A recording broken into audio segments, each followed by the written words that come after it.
দক্ষিণ কোরিয়ার মহাকাশ গবেষণা সংস্থা সম্প্রতি দেশের নিজস্ব প্রযুক্তিতে তৈরি নুরি ব্যালিস্টিক লঞ্চ রকেট সফলভাবে উৎক্ষেপণ করেছে। এই সফল উৎক্ষেপণ দক্ষিণ কোরিয়ার জন্য কৌশলগত এবং বৈজ্ঞানিক উভয় ক্ষেত্রেই বড় একটি মাইলফলক হিসেবে ধরা হচ্ছে। রকেটটি নির্ধারিত কক্ষপথে পৌঁছেছে এবং সমস্ত সিস্টেম পরীক্ষা অনুযায়ী কার্যকর হয়েছে, যা দেশের মহাকাশ কর্মসূচি এবং প্রতিরক্ষা সক্ষমতার জন্য অত্যন্ত গুরুত্বপূর্ণ। উৎক্ষেপণের পর দক্ষিণ কোরিয়ার রাষ্ট্রীয় কর্মকর্তারা জানিয়েছেন, নুরি রকেট শুধুমাত্র বৈজ্ঞানিক গবেষণার জন্য তৈরি করা হয়েছে। এটি উঁচু কক্ষপথে উপগ্রহ উৎক্ষেপণ এবং দীর্ঘ পাল্লার মহাকাশ মিশনের জন্য পরিকল্পিত।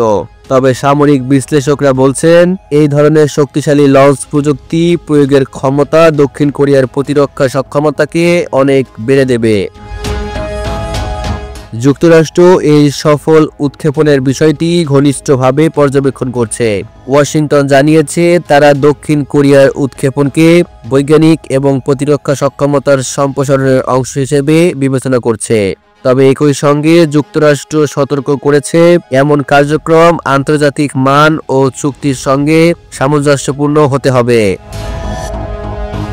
বিশ্লেষকরা বলছেন, ওয়াশিংটনের বক্তব্য সরাসরি নিন্দা না থাকলেও এটি একটি সূক্ষ্ম কৌশল, যাতে দক্ষিণ কোরিয়ার অগ্রগতির প্রতি নজর রাখা যায়। উত্তর কোরিয়ার পারমাণবিক ও ব্যালিস্টিক ক্ষেপণাস্ত্র প্রোগ্রাম প্রেক্ষাপটে দক্ষিণ কোরিয়ার এই ধাপটি আঞ্চলিক নিরাপত্তার জন্য গুরুত্বপূর্ণ বার্তা বহন করছে। বিশেষজ্ঞরা বলছেন, নুরি রকেটের সফল উৎক্ষেপণ দক্ষিণ কোরিয়াকে স্বয়ংসম্পূর্ণ প্রযুক্তিগত সক্ষমতা প্রদর্শনের সুযোগ দিয়েছে। এটি শুধু দেশটির মহাকাশ গবেষণাকে এগিয়ে নেবে না, বরং প্রতিরক্ষা কৌশলে ভারসাম্য তৈরি করতে সাহায্য করবে। আঞ্চলিক রাজনৈতিক প্রেক্ষাপটও এটি নতুন আলোচনার জন্ম দিয়েছে। দক্ষিণ কোরিয়ার প্রতিবেশী দেশগুলো, বিশেষ করে জাপান ও চীন, এই উৎক্ষেপণকে মনিটর করছে।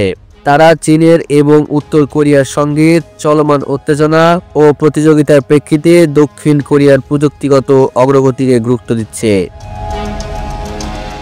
দক্ষিণ কোরিয়ার বিজ্ঞানীরা জানিয়েছেন, নুরি রকেটের মাধ্যমে ভবিষ্যতে আরও বড় উপগ্রহ উৎক্ষেপণ এবং জটিল মহাকাশ মিশন সম্পাদনের পরিকল্পনা রয়েছে। তাদের লক্ষ্য নিজস্ব প্রযুক্তি ব্যবহার করে আঞ্চলিক এবং আন্তর্জাতিক মহাকাশ খাতে গুরুত্বপূর্ণ ভূমিকা পালন করা।